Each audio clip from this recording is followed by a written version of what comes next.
কিভাবে রাতের অন্ধকারে লোডশেডিং করে, যেখানে সংবাদ মাধ্যমে ঘোষণা হয়ে গেছিল তৃণমূল প্রার্থী জয়ী, কেন্দ্রীয় সরকারের এজেন্সি রাষ্ট্রশক্তিকে ব্যবহার করে সেই ফল কারচুপি করা হয় এবং 5 বছর ধরে ধারাবাহিকভাবে নন্দীগ্রামের মানুষকে উন্নয়ন থেকে বঞ্চিত রাখা হয়। যিনি এখান থেকে প্রার্থী হয়েছেন বিজেপির শুভেন্দু অধিকারী, আমি কয়েকদিন আগে দেখছিলাম যে এখানকার সিইও মনোজ আগরওয়াল 7 তারিখ নন্দীগ্রামে বিজেপির কিছু মার্কা মারা গুন্ডাদের নিয়ে ঘুরে বিভিন্ন জায়গায় শুভেন্দু অধিকারীর হয়ে প্রচার করছে।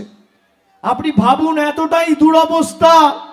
এনআইএ কে দিয়ে তৃণমূলের কর্মীদের নোটিশ পাঠানো হচ্ছে, সিবিআই কে দিয়ে নোটিশ পাঠানো হচ্ছে, সিইও কে ভোট প্রচারে নামিয়ে দেওয়া হচ্ছে।